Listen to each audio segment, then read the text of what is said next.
A pós-modernidade ou a hipermodernidade é o lugar onde nós trabalhamos em todos os campos da cultura com uma visão de intersecções e, sobretudo, com a apropriação, a mixagem, a pós-produção e a transformação de conteúdos da cultura humana, legados ao longo da história, para que eles passem a tomar uma nova roupagem, uma nova configuração dentro daquilo que já foi criado.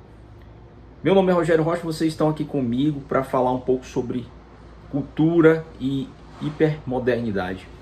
No campo da literatura, no campo das artes, de um modo geral, do cinema, nós sempre podemos ver que a criatividade humana é o grande carro-chefe, é o grande motivo de tudo isso existir. Contudo, nós sabemos também que a originalidade, a ideia de que você pode criar algo novo, e aqui a gente faz um parênteses, né, em torno dessa palavra novo, seja algo possível. De alguma forma, ao longo do tempo, isso foi sendo possível.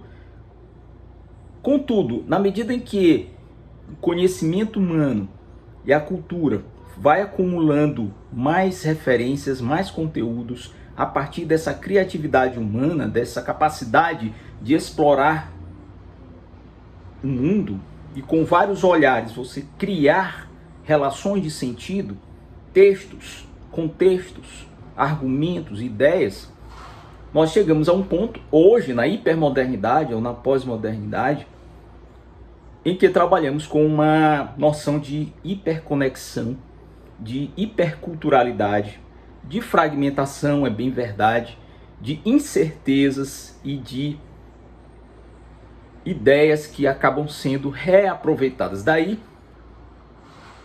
havemos de ter a consciência de que hoje em dia o novo e o original acaba sendo quase que uma visão utópica, se não for por aí, né?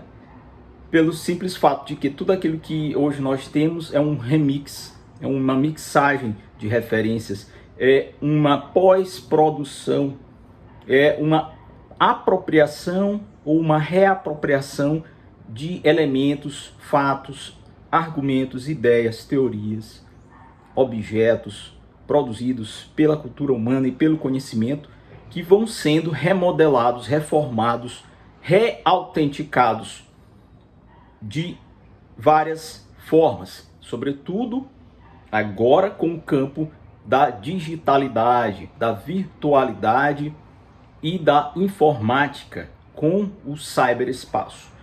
A ideia, portanto, que temos hoje na literatura, no cinema, na música, nas artes, é a de que existe um diálogo ou uma teia de relações que vão sendo formadas e que levam com que quem cria alguma coisa, por vezes, não vai ter como criar do zero. Ou melhor ainda, torna-se praticamente impossível criar algo do zero. Se formos ver com cuidado, sempre foi assim. Os grandes pensadores tiveram mestres a partir dos quais eles puderam construir algumas referências, algumas ideias e depois superá-las ou desenvolvê-las, né? Desdobrá-las em algumas outras formas de dizer ou de pensar aquilo, ou de expressar aquilo. Na literatura, da mesma forma.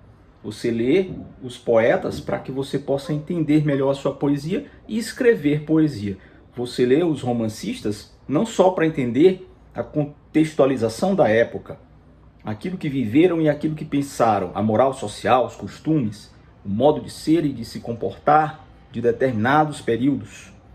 Você lê também, não só por isso, para, enquanto criador de conteúdo, enquanto escritor, escritora, entender os parâmetros da confecção de um romance, por exemplo.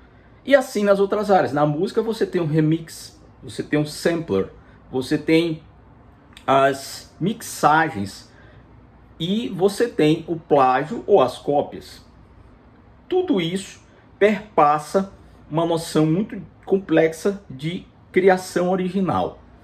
Falar em criação original no século XXI é praticamente uma impossibilidade.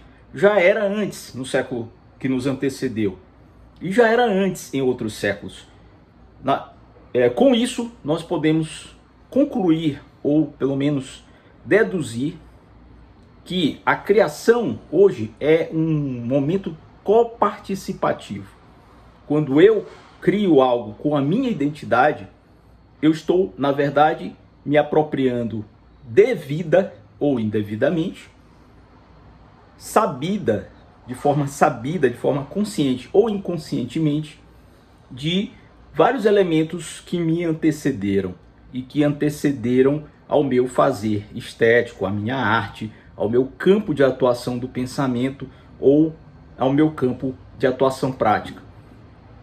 Dessa forma, ser criador, ser detentor de algum objeto cultural que venha ao plano da existência, seja material, seja imaterial, hoje no século XXI, nos leva a ter que dar o braço a torcer a essa realidade, a realidade da cocriação, da coautoria, da apropriação no plano dessa não originalidade, dessa escrita não sempre criativa ou não criativa, dessa hipertextualidade e dessa hiperculturalidade globalizada que avança por sobre todos os campos do pensamento e do fazer humano, nos levando a ser não mais criadores originais, em que pese colocarmos ali a nossa identidade, a nossa marca, a marca da personalidade do autor, da autora, que cria um poema, que produz um filme, uma série de TV, que grava uma música, que publica um livro, que pinta um quadro, uma tela, que interpreta no palco uma peça teatral, a sermos, na verdade, co-criadores e a sermos reapropriadores ou apropriadores de toda uma grande leva de referências que são a base, o esteio, o solo daquilo que nós podemos usar para trabalhar de alguma forma a nossa identidade, a nossa marca.